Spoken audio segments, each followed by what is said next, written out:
The time is summer of 1988, where we have the Ripley family led by Chet, played by John Candy, a good-natured Chicago man who envisions a quiet, pitch-perfect vacation with his wife and their two sons at a rustic lakeside resort in Wisconsin. Chet's plans for fishing, boating, and bonding are quickly appended when his slick motor-mouth brother-in-law, Roman, played by Dan Aykroyd, unexpectedly arrived with his wife, Kate, played by Annette Bening in her first film debut, and their twin daughters. Roman's fast-talking arrogance and obsession with his flashy lifestyle clash with Chet's down-to-earth values, sparking comedic tension. As the two men try to outdo each other, the trip spirals into a series of over-the-top mishaps, including terrifying water skiing challenge, a run-in with an enormous bald-headed bear, and plenty of embarrassing family moments. Between wildlife encounters, summer teen love, and a meat-eating challenge, the Ripleys and the Craigs must navigate their differences. The two families will learn a few lessons about family unity and tolerance, whether they like it or not. Critics hated it and audiences loved it. This week on Back to the Balcony, we cover the 80s comedy classic, The Great Outdoors. Gene Siskel and Roger Ebert, two titans of cinematic review. Sometimes right, sometimes wrong, but always captivating. Your hosts Antonio of the Cult-Worthy Cinema Podcast and Justin Henson of the Movie Wire are here to take you back to the balcony.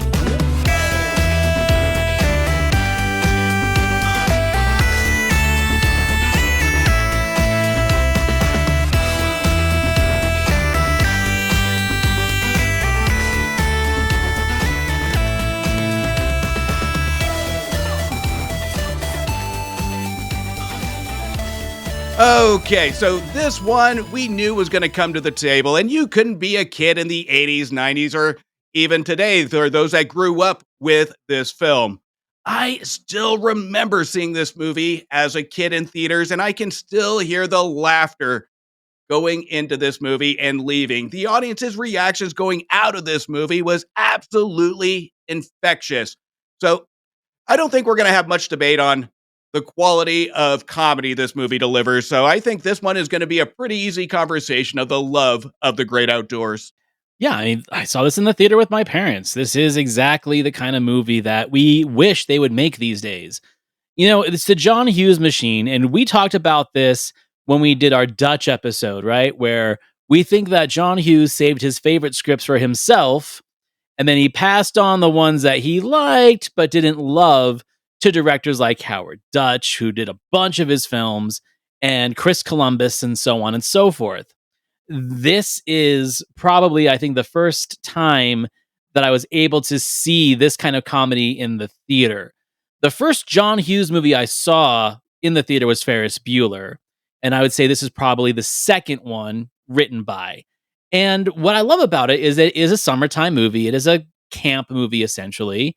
It's a perfect that you pick this for like the end of the summer as school's about to start, saying goodbye to all these summertime memories of water skiing and shooting the ass hair off of bears.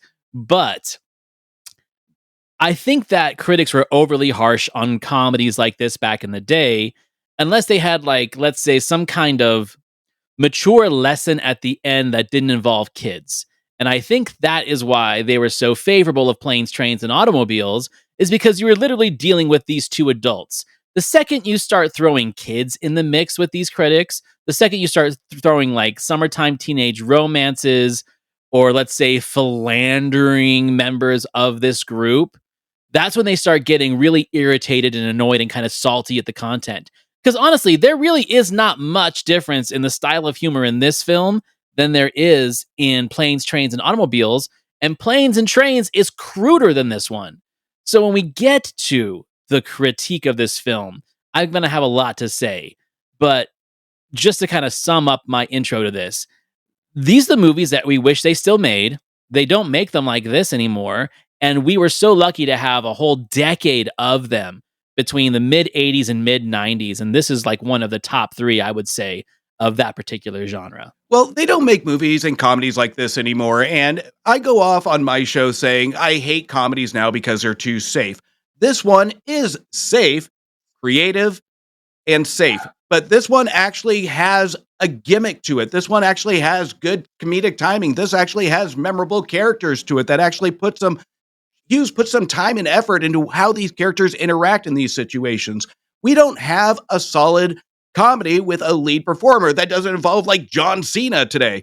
So I think when it Right. comes to where this movie really delivers is, and I think the critics did miss it. I think it's lost in translation from a lot of the other gimmicky summer movies like Summer Rental, Beverly Hills Troop, or One Crazy Summer, whatever it may be, Summer Rental.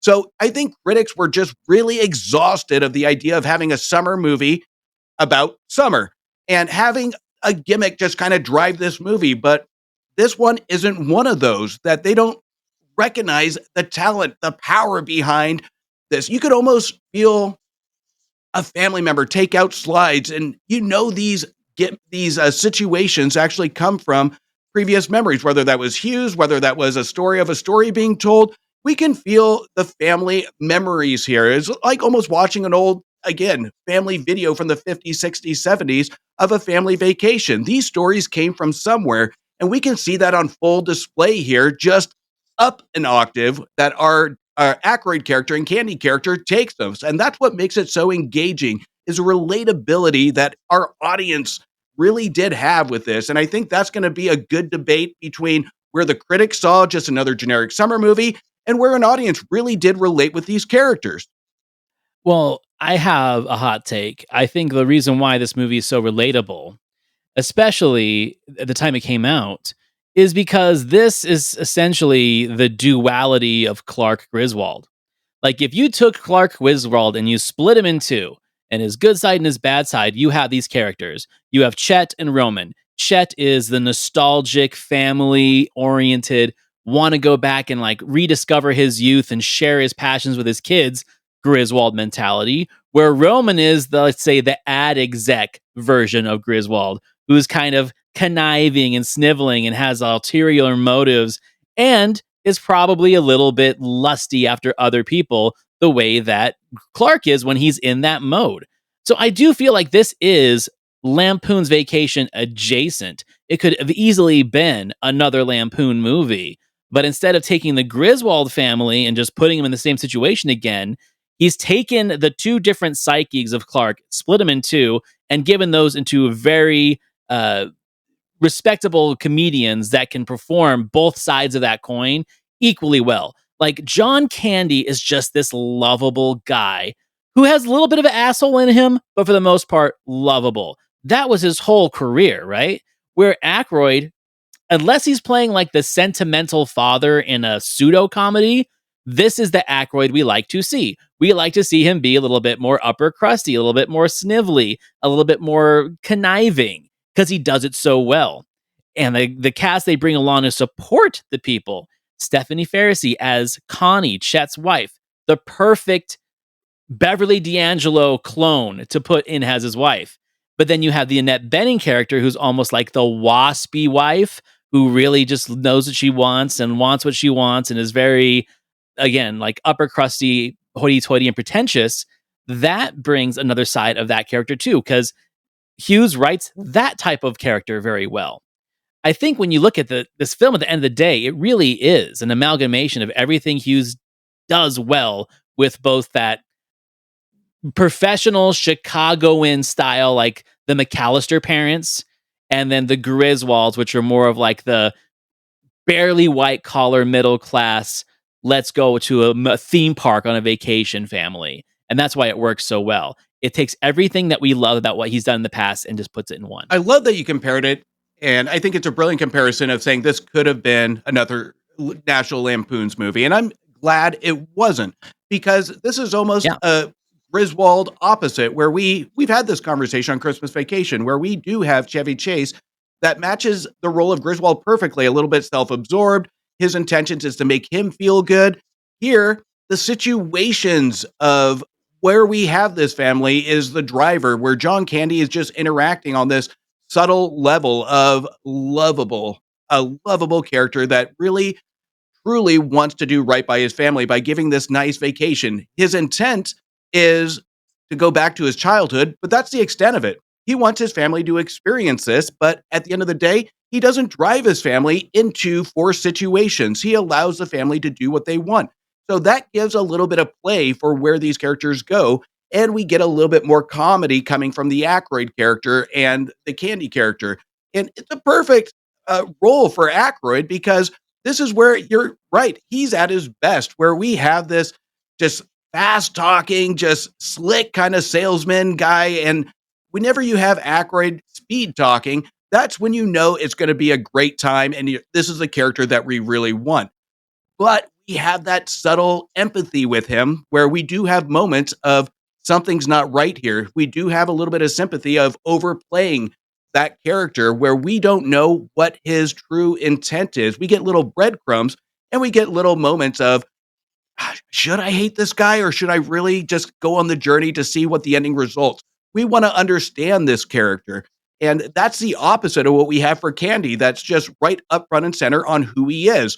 So this movie is almost an Aykroyd driver, and we want to go on the journey with Aykroyd to see what the outcome's going to be, not just with the family, but with this singular character. And I think that's what really makes this movie work, is because we want to see the outcome of the Aykroyd character and the family, but more primarily, how Aykroyd's going to react. So I think this is, as much as I love John Candy, I love him to death. He's lovable, you're right. But this one, I think Aykroyd really shines. Yeah, I think the Aykroyd character is what brings the whole conflict to the story, not just the fact that he's there interrupting a family vacation, but the ulterior motives that he has. 100%. So I talked about the duality of Clark Griswold. Now I'm going to talk about the duality of John Hughes, because just like we talked about in the Dutch episode, he has got very two prominent lanes that he writes in. There's like the nostalgia piece that has very little, let's say, suspension of disbelief, almost world breaking physics, right? And then he's got the goofy comedy, which this lands in. So I would say like 16 Candles, Pretty in Pink, Breakfast Club, with the exception of the glass shattering when Emilio Estevez screams, is for the most part based in a more material world that has very strict rules of physics and boundaries. But then you've got the silly ones that especially started with Lampoon, where we got talking animals and we have subtitles for them, and that's hilarious. It's probably one of the most recognizable things about this movie, besides the old 96er, is the fact that this lives in the universe of Hughes films that kind of breaks the rules of physics, breaks the rules of suspension of disbelief of what can actually happen in terms of metaphysical stuff with animals talking. And I like, I'm going to say, this lane of Hughes better. There's just something about his more serious work. I appreciate it and I like it, but I get more entertainment value out of his more fantastical, silly comedies like this one. So I don't know why he had those two different lanes. I mean, it's great to be a filmmaker with different tones, different modes, and different abilities, but I like this lane of Hughes better.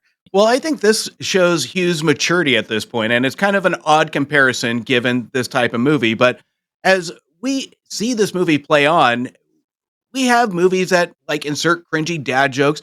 This one is almost like a grandfather joke, because I can imagine every story, every situation here being told by my grandfather.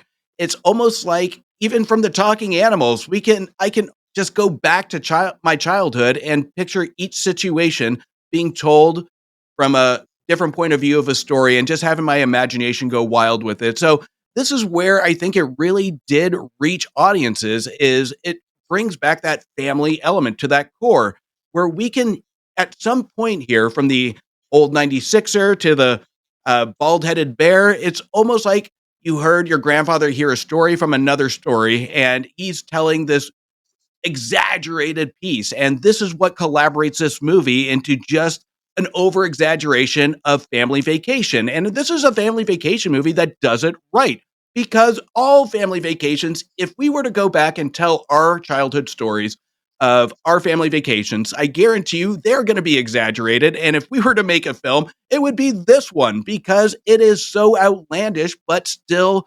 realistic. And the humor comes from those characters that everybody has one of those in their family. And I think this one was ahead of Hughes' time, and it impresses me. It amazes me he had this movie go with this vision. And you can tell this is one of those movies that all filmmakers are on the same page of what they wanted this to be, because there's not one moment here that isn't enticing. It isn't relatable, that it isn't funny. So, and these are where I think Aykroyd and Candy get the assignment where they don't want to be outlandish like we saw in National Lampoons. They really want to just be down to earth characters and true to what their motives are.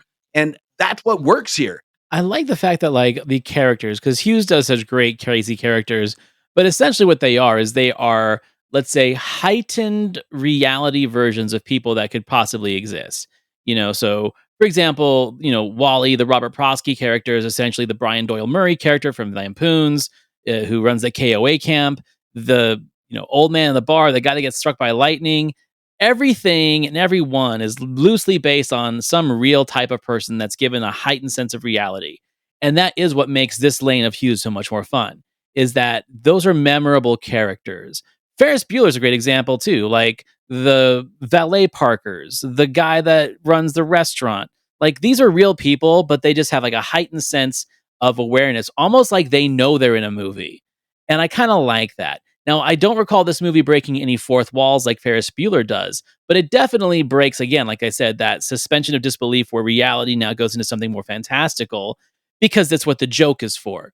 I think the example we used in the Christmas Vacation episode is when sparks fly off of the sled when he's shooting down the hill, where it's like, for the most part, the movie exists in reality, and then that happens, and then the cat thing happens, and that kind of brings the heightened joke to it.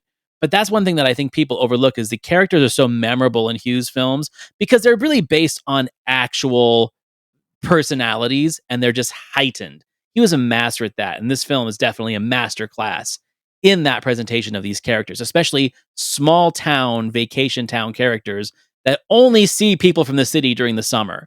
And you just realize like, oh, these weirdos are in their own world and we're let into their world. Well, they're down to earth characters, and that's what makes them relatable. Even when we go back to National Lampoons, you have the Griswolds living in a nice house. You have Home Alone, phenomenal mansion. You have all these higher end estates, these unrealistic situations, and you have these characters that try to act normal.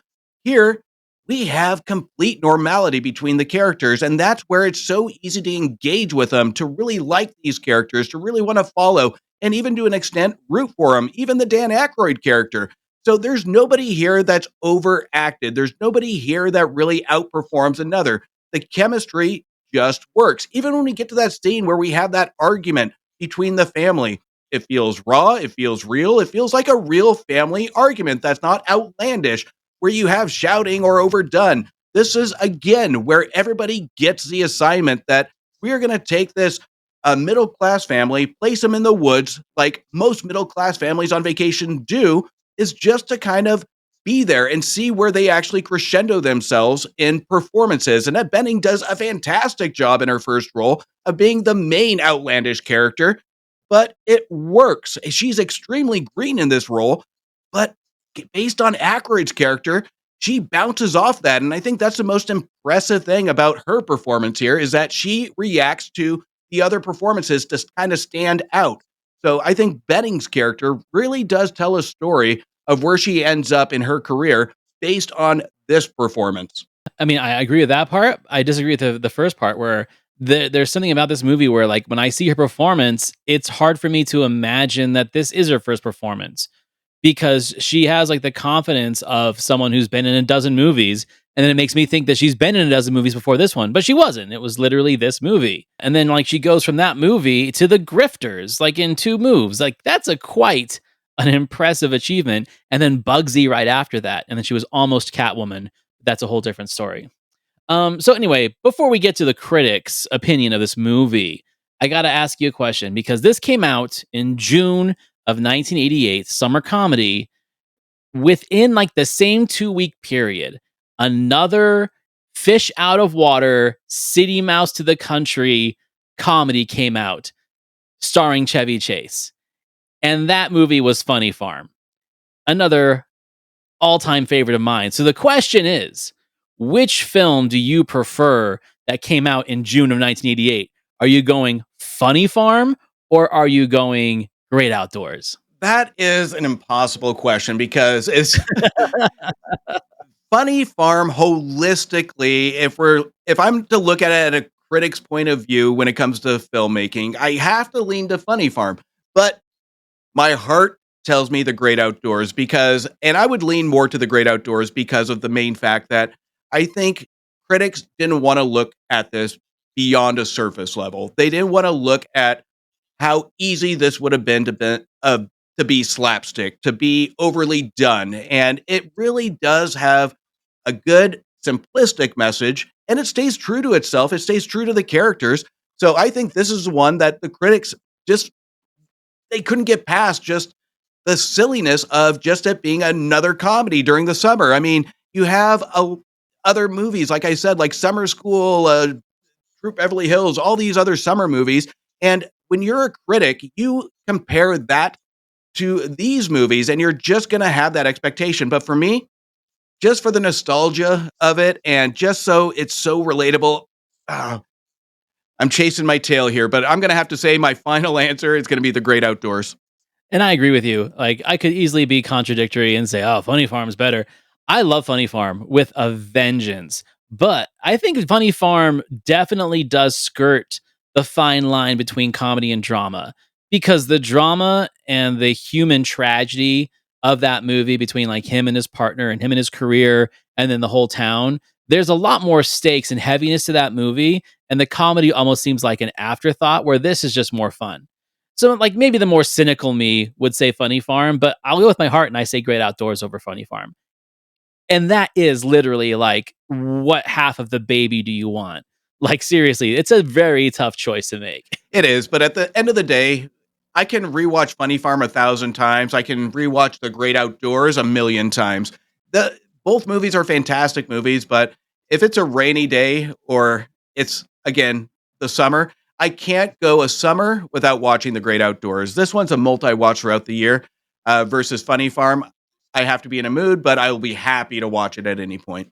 Okay, well, I mean, we kind of already have a guess of what our critics thought of this film and what they think about films like this, but let's go ahead and play it and we'll get right into it. Vacation comedy triggered undoubtedly by the success of Chevy Chase's two big hit National Lampoon vacation films, but The Great Outdoors isn't even in that class. It's even more disappointing considering it stars Dan Aykroyd and John Candy, two big talents. There are very few moments worthy of either of their talents. Candy plays a regular family guy from Chicago who takes his clan to a vacation in Wisconsin's North Woods, and after Candy and his wife check into their cabin, they get romantic, but in walks an uninvited guest, his obnoxious rich brother-in-law, Dan Aykroyd. This picture stinks all the way through.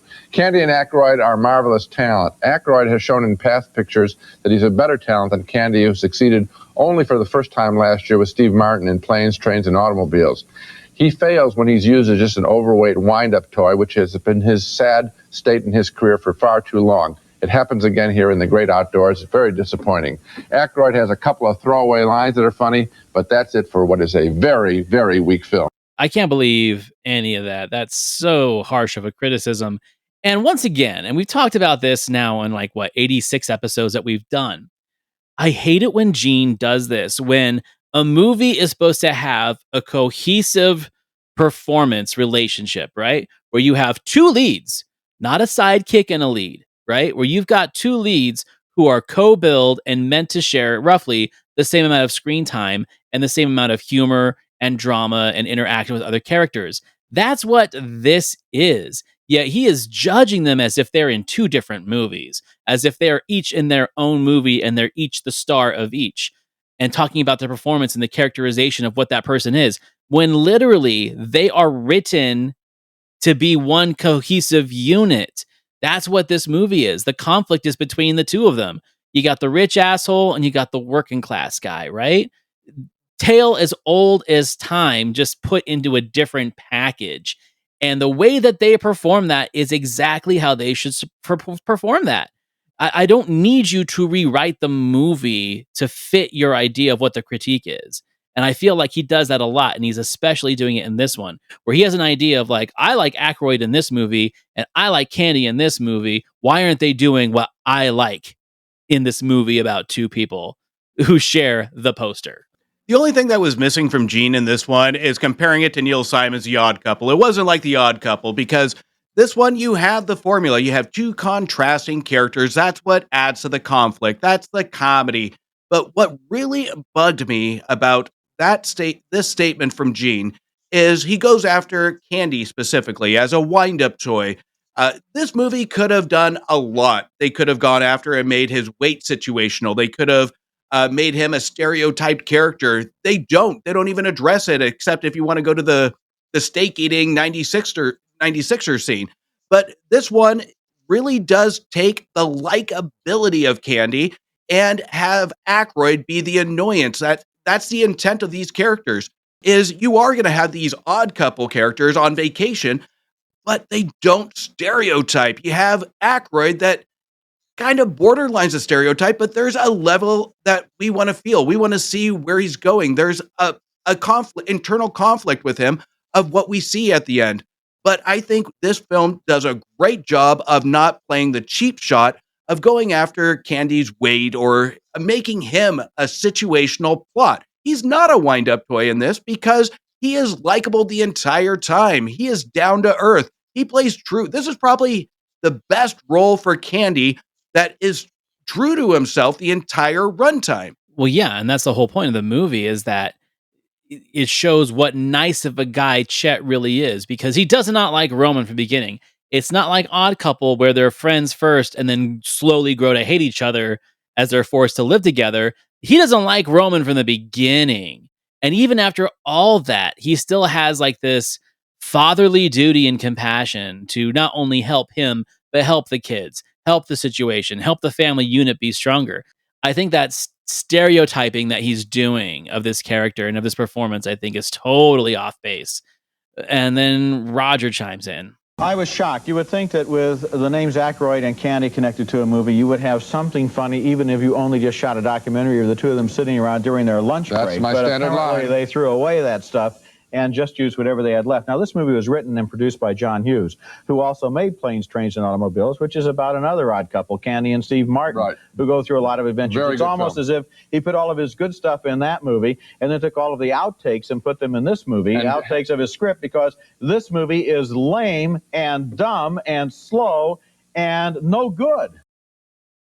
I don't agree with a single word of that. It's not lame, it's not slow, and it's definitely not no good. Hey, I don't understand this. What is it? Is it the dumbness? Is it the fact that they can't appreciate a comedy for being exactly what a comedy should be? An escape from reality. A satirical and humorous look on what we deal with in our daily lives and the assholes we have to talk to and the family members that we have to deal with. This is movie's about it. Relating with your kids. They want to play video games and get laid, but you're making them go fishing at 3:00 in the morning, right? Like that is the whole idea of like this Lampoon Great Outdoor Universe is that simpler time before we were indoctrinated by TV and video games and magazines and MTV, all that stuff like that the 80s and 90s love to do in their comedy. That's what this movie is. It's about the escape from the reality and understanding that the kids don't want that. It's almost as if Hughes is connecting with both audiences, right? Where it's like, hey, boomers, we understand what you're going through. Your kids don't want to relate. But then it also appeals to the kids of like, oh my God, my dad took away my Game Boy and he's making me go fishing. Like it's a little bit of everything for everybody, and they don't cover any of that. They want to tackle the dumbness, which to me is the charm of the movie. And then the performances by these two characters just I think are great, and they are literally bashing both of them. And this is where Roger is completely wrong. If I'm 7 years old and I can sit through this movie without getting up or making a sound, this isn't a slow movie. Right. This is a vacation movie that takes you on a vacation that everybody's going to enjoy. So I think this is where we have Roger and Gene, Roger more specifically, they wanted something different. They wanted that slapstick movie, but if it goes too slapstick, then they're going to complain about it, like National Lampoon's Christmas Vacation. They have a particular taste in comedy where they want something that they can relate to be funny. And this one I can kind of get because, in fairness, Gene and Roger, they weren't the only critics that hated this movie. It was a critical failure. But I think this is where I think our generation really did relate to this movie is the fact that we grew up in that era. We grew up in playing outside. We grew up in having parents telling us we have to go on vacations. We have the teenage romance, whatever it may be. So this is where I think that between Gene and Roger's generation, they didn't get it. And they take all that simplistic nature out of it, and they just wanted a dumb comedy. They wanted a situational based comedy in this aspect because they didn't relate to it. And I think that is a vast problem with the critics during this movie. And we have to understand this one was this 1988 was a summer of sequels. We have Poltergeist 3. We had, oh God, Crocodile Dundee 2. So there is a lot set up in this summer to already put critics in a bad mood. And when you have a simplistic comedy that doesn't go over the top or test the waters in outlandish situations, critics are going to hate it. And that's where I think Roger's key word is it's lame or it's slow. Yeah, to your standards, because you wanted something for that summer to stand above the rest. You wanted that slapstick going into this summer. That's not this movie, and that's what Hughes didn't want to make. And I respect him for that. It makes me wonder, like, what is the expectation of Roger, especially with his comedy? Like, is he expecting something highbrow from those two or from John Hughes? I would be very surprised if that's the case. Because look at Cop and a Half. He liked Cop and a Half. He defended it. We just did a great episode on it. It got tons of views. Is Cop and a Half a better movie than Great Outdoors? No, not at all. The charm of Cop and a Half, we already talked about in the episode. It's the heart behind the movie. It's the heart from the kid. It is the lack of heart from Burt Reynolds that eventually turns into heart. And it's just about chemistry. But when it comes down to writing, directing, and performance, this is the better movie. It's so hard for me to get to the idea of what his bias is or his justification of giving a silly movie like Cop and a Half a positive review and then saying that this is garbage. We're 85 episodes in. I'm still not sure I understand what his SAT scores are on these things, like how he's grading them. So kind of recognizing Roger, we're probably going to talk about when you get into the Home Alone 3 episode. Roger has a soft spot for the imagination of kids. And he can go back to probably him as a child of what he wanted to be or situations he wanted to be in, whatever it may be. So he likes his comedies to test the imagination and validate it by the climax. Here, I think what Roger, if I were to assume based on other reviews, this didn't have a climax that had an impact for him. It didn't have that sucker punch of this is what family unity is. That didn't feel rushed. And I will give him this, is the climax does feel a little cliche and rushed, but it's still fun. And Roger didn't want fun. He wanted some point to it. He wanted something to relate to. He wanted that imagination piece of it. He wanted to feel good with his comedy. Roger wants a feel-good comedy that tests his imagination and his relatability as a kid. And I think that's what's missing from comedies on what Roger actually reviews is if you don't have something for him that he can relate to and have an impact by the time the climax rolls, it's going to get a thumbs down. And that's what we saw here. Agreed. So they finish off the conversation with this. Didn't you know everything that was going to happen? Isn't that amazing? The big commodities guy from Chicago just doesn't like nature. And then the average guy, the happy-go-lucky chubby guy, he loves animals. Thanks. We appreciate that. 2 thumbs down for the wimpy comedy, The Great Outdoors. I think it just had a bad week, is my opinion. Like, I don't know what other films came out this week. I didn't look. But, I mean, 1988, when you think about being sandwiched between 87 and 89, man, 88's a weird year. You know, it's the year of Rain Man. So when we think of 88, I think Rain Man's the one that's, like, front and center. Everything else kind of takes, like, a backseat to that, even the comedies. But then when you think about 87, 89, there's just so much good content in both of those years. Something about 88 just seems to get lost in the shuffle. And I'm sure as we do more 1988 movies, you'll see that in these reviews where it almost feels like they're tired of their job at this point. And they need movies like Batman and Indiana Jones and the Last Crusade to kind of reinvigorate their love for big cinema. It almost feels like this is where they think the 80s are petering out because they notoriously didn't like the 80s as a decade.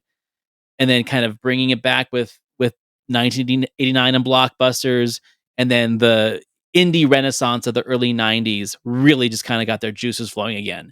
I think that's what it is. I think we are seeing the petering out of their love for cinema of the 1980s. 100%. And I think Gene was the biggest supporter of typecasting because what drives me nuts is his physical description of actors in movies and not talent drive me bonkers. Whether it's a kid being a mop top, whether it's calling John Candy chubby, it doesn't matter. Talk to me about the talent. Talk to me about the performance. If you're going to take a cheap shot like that, at least critique the performance, not the physical appearance. Because one, we've talked about it. John Candy is lovable. He's relatable, and audiences prove these two critics wrong on that. As this one catapulted his career because he was that likable. Nobody cares that he's chubby. They care if he's a talent and he's likable and he is just a pleasure to see on screen. And we saw that later in his career that would make Gene eat his words. So to me, I think it is a disservice to not, as a critic, to not give any backup data of a performance versus physical appearance. And that is Gene's biggest flaw when it comes to this show is kids and overweight people, and it drives me absolutely bonkers. Yep, you are right. Well, also, I cannot give Gene a good score on this one because I think you and I and IMDb and Rotten Tomatoes and Letterboxd all agree that this movie is funny. It's got more lovers than haters, and the haters that are out there are literally unfamiliar with the fact that this was a major genre. This was a major vibe of the 80s. To have this kind of almost like borderline surrealist, sarcastic comedy that brought heavy doses of nostalgia. These were the movies that really kind of made us in the 80s and 90s. So to be able to see this movie, let's say as a Gen Z or a Gen Alpha, never having seen a National Lampoon movie, never seeing a John Hughes movie, watching a movie about kids with no gadgets out in the middle of the woods while their dad's trying to get them to love nature, yeah, they're not going to relate. But for these critics and for our generation, it hits home. Never met a single soul that said, I hate the great outdoors. Never. Or the great Not outdoors once. was just okay. Yeah, not once. And I think this one is one of the greatest critic versus audience scores of the 80s that we'll see. And you know what? Boldly, the critics got it 100% wrong. And I'm sure if critics can go back and change their reviews after reflection, I'm sure they would. Yeah, so Gene gets a D in my book. And I've been giving him a lot of Ds lately, so he's got a D in this one. And Roger, when it comes down to it, again, no substance to his review. Everything I 100% disagree with, and that's both critics. But it's hard with comedy because, again, comedy, it's such a vast opinion. But there's has to be at least one thing to take away from this movie that is likable, that is relatable, and Roger won't even give that a shot. So this one is a solid 1 star. Yeah, I buy it. It doesn't work for me. And it's a shame, too, because we were kind of on a roll for a minute of some good episodes where even if they didn't agree, the one critic that loved a movie we were on board with, we were like, yeah, dude, I get it. Or if they liked a movie and we didn't like it, like, no, what are you talking about? This one, they were both wrong, in my opinion. So anyway, that's The Great Outdoors. So next week, we are bringing a very special guest to the show. We are bringing my friend John Madsen of the Yours, Mine, and Theirs podcast to help us with Star Trek V, The Final Frontier, the one directed by William Shatner. Now, John, before he did his last podcast, started his first one in 2008 when podcasting wasn't even really called podcasting yet. And it was one of the first Star Trek podcasts to exist. When he was originally on iTunes, there were 9 Star Trek podcasts in the world. And now there's thousands. So he's going to join us as a guest critic for Star Trek V, The Final Frontier. I love that all of our guests want to just jump on the Star Trek train. So it's literally the only one. They're like, hey, do a Star Trek movie. I want to do it with you. Hilarious. So yeah, we're going to see what Justin and I think about Star Trek V. I'm not saying anything about it right now. And I honestly have no idea what John's opinion of it is. We can just say confidently that it's everyone's least favorite if you think about it critically and audience-wise. All right. So everyone, thank you for listening, watching. Please like, review, subscribe, give us 5 stars. You can find me, Antonio, over at the Cult Worthy Cinema Podcast. My website is thecultworthy.com. You can find my co-host Justin Henson over at themoviewire.com. And stay tuned because over on the Cultworthy, Justin is going to be joining me for our 4th annual High School Royale podcast competition, where we take 4 high school films. I bring 2, he brings 2, and we pit them against each other. So 4 years, man, we've been doing that. 4th annual. That's exciting. I look forward to it every year to the point I just went silly this year, and I can't wait for the conversation. This one's going to be ridiculous, but I absolutely love this time of year. Yeah, it's fun. So check that out too. And everyone, we will see you next week. See you next week.